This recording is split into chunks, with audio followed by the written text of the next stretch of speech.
Bonjour à tous, j'espère que vous allez bien et que vous êtes confortablement installés. On est parti pour un beau petit compte rendu vide-grenier. J'en ai fait 5 dimanche dernier et il y avait vraiment beaucoup de choses. J'ai trouvé des jeux sur beaucoup de supports. Je pense qu'il y en avait pour tout le monde parce que le premier était vraiment très grand. Donc c'est parti, on commence directement avec des jeux. Aucun film, vous voyez comme les vide-greniers se ressemblent pas forcément. La dernière fois je vous ai proposé je sais pas combien de Blu-ray. Et là, en 5 vide-greniers, j'ai pas acheté un seul film. Enfin, je dis des bêtises. Pas un seul Blu-ray, on va dire. Puisqu'on va commencer justement avec des films sur PSP, donc avec les petits UMD. Ici, Eric et Ramsey, le spectacle. Donc j'ai pris le petit lot. On avait Arsène Lupin. Et surtout Constantine qui me faisait de l'œil. Hop là. On continue avec des jeux PSP que j'ai trouvé sur d'autres stands. Donc celui-ci était tout seul sur un stand, le Afterburner, le Faucon Noir sur PSP. Hop là. Ensuite le Buzz Master Quiz, que je ne connaissais pas, sur PSP du moins. Et on termine avec deux petits films encore, le Blade, numéro 1. Et ensuite une petite curiosité. Voilà, quand j'ai vu ça, j'ai pensé tout de suite évidemment au Seigneur des Anneaux, mais en lisant mieux, on peut lire Lord of the Fans. Voilà, donc c'est un documentaire qui a été réalisé par des fans. Donc je trouvais ça marrant. De toute façon, voilà, je l'aurais pris dans tous les cas. Hop. Tac. Donc ça, c'est en ce qui concerne la PSP. Ensuite, j'ai trouvé 3 jeux Wii. Du classique, hein, sauf un qui était sympa, mais sans notice malheureusement. Donc le petit Mario Kart Wii complet. Le Link's Crossbow Training, qui se joue avec la petite arbalète. Et ensuite, le WarioWare Smooth Moves. Malheureusement, sans notice. Dommage. Hop là. On continue. Allez, avec 3 jeux GameCube. Alors, je crois qu'ils sont tous complets. Voilà. Ils sont tous complets. Hop là. Donc, on a le 007 qui tout double. Tac. Ensuite, on a le GoldenEye au service du mal. Et enfin, Prince of Persia, les 2 royaumes. Super cette jaquette. J'aime beaucoup. Tac. On attaque avec les déceptions. Donc, je vais commencer par cette PSP. Enfin, cette PSP, qu'est-ce que je dis? Cette PS2 rose, bon, dans un sale état, on est d'accord. Hein, en loose, pour 5 €. Bon, malheureusement, elle a un souci de support CD là. Je l'avais pas vu, je me suis dit pour 5 € c'était ok. Mais non, donc si voilà, si je me motive à la bricole, pourquoi pas, même pour l'instant elle va aller dans un sac, cette PSP. Hop, 5 €. Et ensuite sur le stand d'à côté, j'ai trouvé cette manette de PS4 pour 5 € également. Bon, elle est un petit peu sale, mais elle n'était pas plus abîmée que ça. Je demande à la dame si elle fonctionne, évidemment. Hein. Et là, elle sait pas trop, et son mari arrive, enfin son mari ou son compagnon, et lui dit oui, elle fonctionne, il n'y a pas de souci, évidemment, et elle ne fonctionne pas, hein, évidemment. Donc les gens ont quand même pas de... Je vais rien dire de méchant sur cette vidéo, mais voilà, c'est quand même abusé. 5 € donc pour cette manette qui ne fonctionne pas. Donc j'ai le témoin de chargement quand même. Là, ça s'allume en orange, vous savez, ça varie comme ça. Mais le bouton PS et HS, hein, il se passe rien. Bon, tant pis. Hop. Je me suis fait avoir. Dans la PS2, on avait un CD, mais complètement rayé, vous pouvez le voir. Hein, voilà. SingStar. Tac, poubelle. Allez, on continue. Avec du jeu GameCube encore, sur un autre stand. Alors ceux-là c'était sur un stand de revendeur, ces jeux GameCube là. Je crois que je les ai négociés à 4 €, 4 € le jeu, au lieu de 5. Si je dis pas de bêtises. Donc on a Spider-Man. On a Bob l'éponge, la créature du crabe croustillant. Ensuite Bob l'éponge, le film. Et Monstres et compagnie. Hop là. Donc le GameCube, c'est des jeux que je recherche pas sur internet, mais quand je les vois en vide-grenier, je les prends volontiers pour compléter la collection. Je garde tous ceux que j'ai pas, évidemment. Hop. Alors, on continue avec un petit CD audio. Celui de Spawn. Hein. Bon, c'est la jaquette qui m'a fait de l'œil. Je l'ai pas écouté. Ensuite, on a un petit peu de jeu en boîte carton avec Totally Spy numéro 2. Donc sur GBA. Et j'ai pris celui-là pour avoir un petit prix de l'eau. C'est surtout celui-là qui m'intéressait d'ailleurs. Harry Potter et la coupe de feu. Voilà, a priori ils sont complets. Même si celui-là me semble un peu léger. Allez, on va vérifier vite fait. Hop. Donc j'ai une petite cale en plastique. Et la notice. Si, c'est ok. Hop. On continue avec quoi? Avec, allez. Avec ceci. Un bougeoir. Voilà, je l'ai trouvé vraiment stylé. Je l'ai eu pour 2 €. Je voulais pas spécialement le prendre parce que j'ai pas de place chez moi et je sais que je vais pas l'exposer. Enfin, c'est le genre de truc que j'aime bien mettre dans une cave avec des bougies dessus ou voilà, des pièces un peu sombres comme ça. Et je me suis dit, si elle me le fait à plus de 2 €, je le prends pas. Et elle m'a dit 2 € directement. Donc, bah voilà, je l'ai pris du coup. Je l'ai mis dans mon sac. Hop. On continue avec quoi? Du jeu PS2.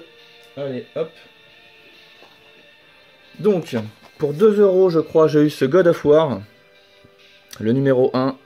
En état nickel. Enfin, pas mal quoi. Hop. Et ensuite, le reste, au même revendeur que le jeu GameCube. Donc, c'était 5 € le jeu. Et j'ai négocié le tout. En gros, j'ai eu, on va dire, 4 € le jeu. Donc, c'est pas donné, mais c'était des jeux qui m'intéressaient. Que je vois pas tous les jours. Et que je crois que j'en avais aucun. J'en avais peut-être un. Donc on a le Batman Rise of Shinsu. Un Mortal Kombat Mystification. Donc celui-là, il faut que je le nettoie. Il est bien sale. Hop. Ensuite un Puzzle Quest. Je l'avais vu dans une vidéo. Très sympa la jaquette. Hop. Ensuite le Jack and Dexter. Numéro 1 j'imagine. Pas sûr, non. The Precursor Legacy, avec la notice en forme de carte. Un petit Kirikou et les bêtes sauvages. Et ensuite, pour terminer, ce petit lot PS2, Jack and Dexter, The Lost Frontier, avec sa boîte orange, a priori, qui est sa boîte d'origine, puisqu'il en avait deux comme ça. Oh, mais non, j'ai pas ouvert le jeu, putain. Bon, bah voilà. Ça m'apprendra à faire confiance. En plus, il y en avait un deuxième. Aïe aïe aïe. Bon bah voilà, un petit fail en direct. Magnifique ce Jack and Dexter. Tant pis, j'aurais dû faire plus attention. Du coup je vais vérifier vite fait les autres. Kirikou c'est ok. Le Jack il est ok. Pourtant j'en ai vérifié quelques-uns. Hein. Ok, ok. Ok, tout est ok sauf le Jack. Dommage, tant pis pour moi. Hop là. C'est con parce que je l'avais pas celui-là. Tant pis, tant pis. Alors on continue avec du jeu PS4. Avec ce petit God of War 3 remasterisé que je ne possédais pas. Donc 5 € le God of War si je dis pas de bêtises. 5 € également le Resident Evil 6 avec j'espère les DLC, hein, comprend toutes les cartes et tenues téléchargeables. Non. Je ne sais pas. Et ensuite pour 10 €, hop, ce steelbook dans une bourse aux jouets en salle. Le Hitman. Tac. Voilà, je sais pas. Alors je suis pas du tout la saga Hitman, je sais pas lequel c'est. J'en sais rien. Je pense pas que ce soit le dernier qui vient de sortir. Je sais pas. Mais voilà, je suis pas spécialement intéressé par les Hitman, mais le fait de l'avoir trouvé en steelbook, je pense que je serai amené à le lancer. Allez, c'est parti avec un petit accessoire sous blister rigide. Attention. Bon, c'est pas la folie, mais un blister que je dois nettoyer d'ailleurs. Donc cette manette DualShock 2. Bon, évidemment, le blister a pris cher. Hein. Hop, coucou. Mais voilà, pour 5 € une manette de PS2 neuve, c'est parfait. Ça, j'étais content aussi. Bon, même si celle-là, je pense qu'elle va rester là-dedans hein, pour la déco. Un temps. Allez. Ça fait un petit moment que j'avais une GameCube en boîte d'une certaine couleur et il me manquait la manette. Donc j'avais regardé plusieurs fois sur le bon coin pour essayer de choper une manette, etc. Mais c'était un peu compliqué. Ou trop cher. Et finalement, qu'est-ce qui se passe sur ce vide-grenier? Donc sur le même stand où j'ai trouvé la PS2 rose, j'ai trouvé ceci. Alors il manquait le câble Péritel. Il va falloir que je trouve ça sur internet. J'ai trouvé cette petite chose, une petite GameCube blanche nacrée. Très jolie, donc à nettoyer hein, évidemment. Avec à l'intérieur un petit jeu. Tiens d'ailleurs, j'ai aussi ce petit bouton poussoir à nettoyer. Need for Speed Underground 2. Bon, a priori elle est en état de marche. Désolé, je l'ai pas encore testé. Allez, c'est parti. Putain. Pardon. Et donc elle était livrée avec, hop là, ces deux manettes. Donc c'est super. Ça fait... En plus elles sont en bon état, regardez les joysticks, ils sont ok. Il n'y a plus qu'à les nettoyer. Donc ça c'était super. C'est la première trouvaille que j'ai fait sur le vide-grenier. Pour 10 € cette GameCube avec ces deux manettes, GameCube blanche. Donc bon, j'étais content, ça faisait un moment que je les cherchais. Donc c'était parfait. On continue avec un petit lot. Alors ça c'était sur la fin. Hein. C'était sur la fin, franchement, la fin où je me balade. J'avais déjà trouvé à peu près tout ça. Donc j'étais vraiment en mode balade, j'étais content de ma matinée. Et j'ai quand même continué à trouver des choses. Donc bah, c'est parti. Sur un stand, du jeu Mega CD, un petit peu en loose. Alors il a quand même repris... Ah bah voilà, j'avais même pas vu. Il a quand même repris des jaquettes de boîte double pour mettre là-dedans. Donc on a ici Road Avenger, donc 1 € le jeu. Ensuite avec Sanotis, on a Echo le dauphin. Hop.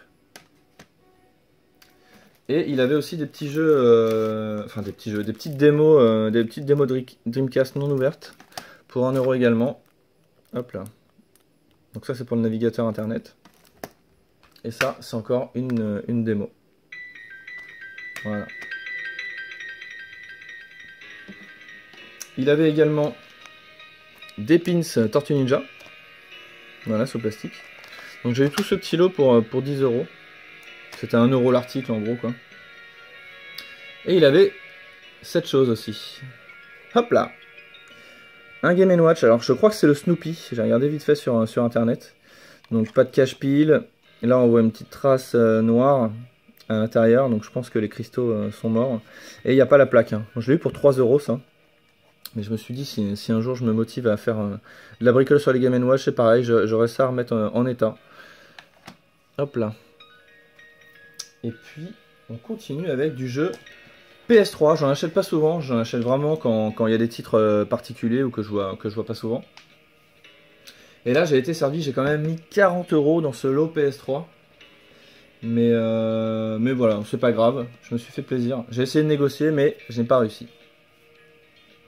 Donc on commence avec cette édition limitée de BlazBlue. Donc qui est un jeu de combat, j'y connais pas trop. Ouais, c'est un versus fighting. Donc là c'est plutôt un lot à la Ryu Gaming, hein, vous allez voir. Donc avec ce BlazBlue Collector, hop, enfin, édition limitée. C'est pas pareil. Ensuite, c'est un truc de fou, franchement. On parlait vous savez, les Blu-ray Spider-Man que j'ai trouvé la semaine dernière. Et suite au jeu, à avoir terminé le jeu, j'ai regardé tous les jeux qui s'étaient faits sur PS3, etc. Et il y en a pas mal, je crois qu'il y en a 5, un truc comme ça.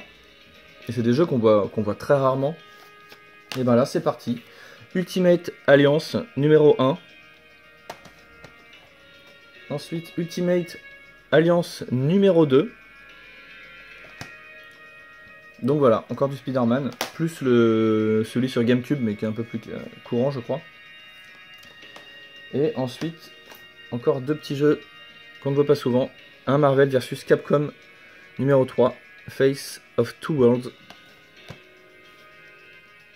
Et un Ultimate Marvel versus Capcom. Voilà, apparemment qui est pas évident à trouver. Donc voilà, ce petit lot pour 40 €, c'est quand même correct. Alors, qu'est-ce qu'on a d'autre? Bon, ça touche quand même à sa fin. Il reste un petit lot, mais c'est quand même... Bon, j'étais content. Je vous avoue que j'étais content de ma matinée. Mais il manquait quelque chose.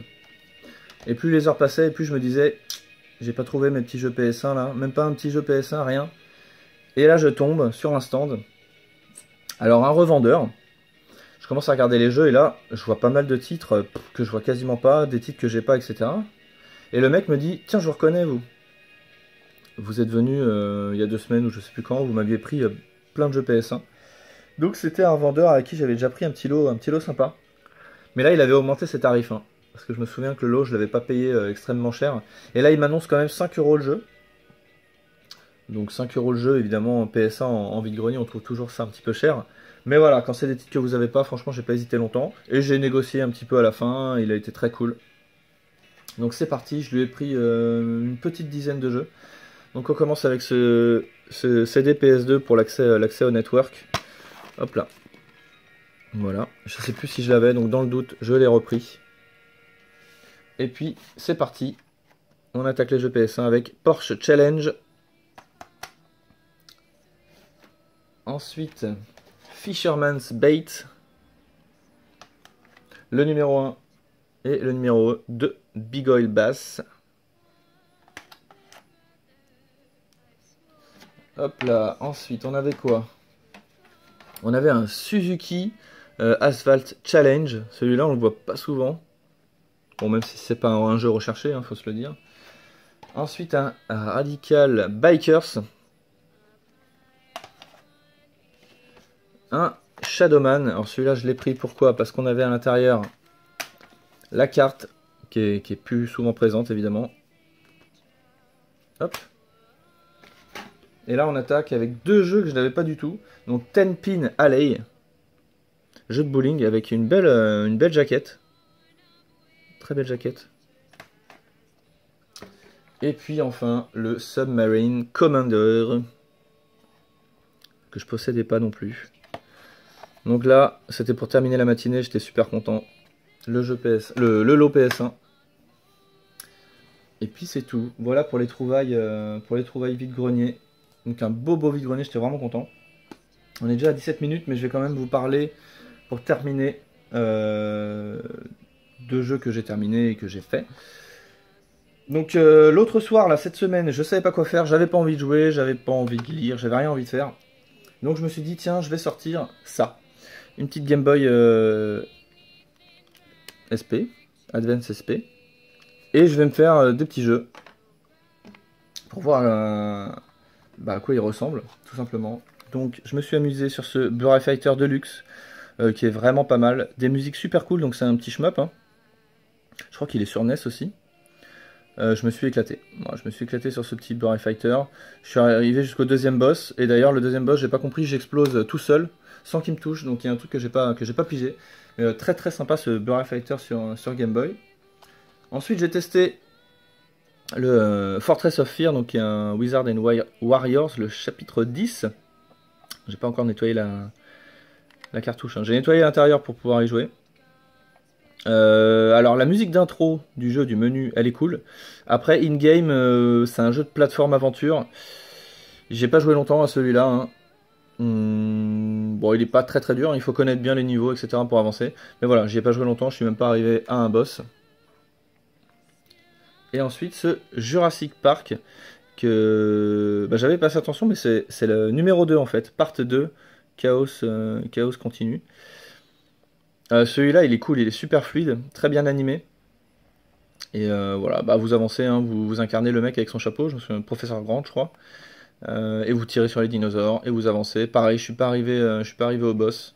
Enfin, j'ai joué un petit quart d'heure, 20 minutes. C'était vraiment juste pour voir à quoi ressemblaient les jeux, plus que pour les terminer, quoi. Voilà. Hop, je ferai ça de temps en temps, je pense. Et puis, on continue avec un jeu que j'ai entamé sur PS4. Il s'agit de Agony.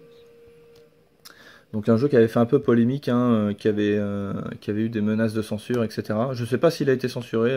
A priori, d'après ce que j'avais lu, non. Mais j'ai pas encore terminé le jeu, donc je pourrais pas vous dire. Parce que j'avais regardé à l'époque les scènes censurées. J'avais même regardé un let's play de Atomium. J'aurais pas dû parce que bon, ça m'a enlevé pas mal de surprises. Mais bon. Alors cette Agonie, c'est quoi? C'est une sorte de Walker. Hein. Expérience, donc avec un petit peu de gameplay, jeu de chat et la souris avec des démons, etc. Vous avez une super ambiance qui est recréée, l'ambiance des enfers, hein, des abîmes. Il est très très glauque. Voilà. Après, niveau musique, il n'y a rien qui m'a vraiment marqué, je crois. Enfin, j'écoute vraiment l'OST à tête reposée. Pour le moment, hein, j'en suis à 3 heures de jeu. Voilà, mais j'attendais pas plus. Je l'avais trouvé en vide-grenier pour 17 € celui-ci. Voilà, si vous aimez bien les jeux d'ambiance, voilà, malsaine, dans l'univers des démons, etc., ça peut être sympathique. Voilà, sinon, c'est pas un jeu que je conseillerais forcément. Ce petit agonie. Et voilà, et je vais juste vous reparler de ce Shadow of the Tomb Raider. Il y a deux choses que j'ai oublié de vous dire dessus, donc si vous voulez pas écouter, vous pouvez couper la vidéo, hein, puisque j'ai plus rien à présenter après. Il y a deux choses, une chose qui m'a énormément déplu, et une chose qui m'a plu moyennement. Je vais m'expliquer pourquoi. Donc ce qui m'a déplu, et c'est le gros point noir, un des gros points noirs, enfin le gros point noir de jeu pour moi, c'est que donc vous avez des modes de difficulté, hein, et quand vous mettez en mode difficile, pour les énigmes notamment, le jeu écrit noir sur blanc, Lara ne vous donnera pas d'indices, parce que sinon elle parle, elle peut dire des indices, etc. Et à un moment vous avez une énigme, alors c'est sûr, c'est pas dans un tombeau, c'est en ville, vous tombez sur une croix, et là on vous dit suivez le chemin de la croix, ou enfin un truc comme ça, il y a une phrase un peu énigmatique, et vous devez chercher, trouver quelque chose. Et là, ça aurait été très intéressant que le jeu nous donne aucun indice, parce qu'on est en difficile, évidemment. Si vous voulez des indices, vous pouvez baisser. Si vous ne trouvez pas et que vous êtes bloqué, vous baissez la difficulté, vous regardez les indices, il n'y a pas de souci. Sauf que, si vous ne voulez pas d'indices, le jeu vous en donne quand même, et c'est même pas des indices, il vous donne la solution, même en difficile. Déjà, vous ouvrez la carte, il vous met l'objectif donc de l'énigme, il vous la met sur la carte, donc déjà, vous n'avez même plus à chercher où elle est. Donc ça, c'est complètement abusé. Donc du coup, toute l'énigme, elle tombe à l'eau. Et ensuite, vous vous baladez dans la ville, et là, Lara vous dit tout de suite la solution. Elle vous dit, ah, regardez, c'est par là, elle vous explique pourquoi, hein, je vous le dis pas. Mais non, ça fait deux choses. Non, mais là, j'ai pas été d'accord, quoi. Si le jeu vous avait laissé chercher, et que vous aviez trouvé par vous-même, bah franchement, j'aurais été super content d'avoir trouvé, d'avoir cherché par rapport à la phrase d'introduction que vous trouvez dans le cimetière. Donc ça j'ai été déçu. Le jeu vous laisse pas le choix en fait. Il vous fait semblant de vous laisser le choix en vous mettant des modes de difficulté, mais en fait rien du tout. Donc j'ai été très déçu là-dessus, parce que c'est un des points forts, les énigmes dans Tomb Raider, voilà, de chercher les mécanismes, etc. Enfin je sais pas, j'ai été super déçu par ça, ça m'a vraiment énervé sur le moment. Donc voilà, gros point négatif là-dessus. Et ensuite, la deuxième chose, c'est le caractère de Lara. Je suis pas fan du caractère de Lara, je la trouve trop gentille, trop gna gna. Elle parle gentiment aux gens tout le temps. Enfin, je sais pas, je la trouve. Elle est quand même, c'est quand même la troisième aventure après le reboot. Donc voilà, normalement, elle s'est forgé un caractère. Mais par exemple, quand je la compare à Fate dans Mirror's Edge, Fate, je la trouve, voilà, elle se laisse pas faire, elle est impactante. Je sais pas, on dirait qu'elle sait ce qu'elle veut ou ce qu'elle veut pas. Alors que Lara, elle est là, oh bah oui, je vais aller chercher des billes, je vais aller chercher t'aider, je sais pas, elle parle aux gens. Voilà, niveau caractère, c'est pas ce que je préfère chez Lara. Mais il y a deux moments dans le jeu, il y a deux passages où on la voit s'énerver. Voilà, elle s'énerve, elle réagit quoi. Elle en a marre, un moment. Et ça se ressent, hein. Donc le premier passage, c'est contre un mec un mec des Trinitaires. Qui va pour l'attaquer, je me souviens plus. Et c'est une cinématique, hein.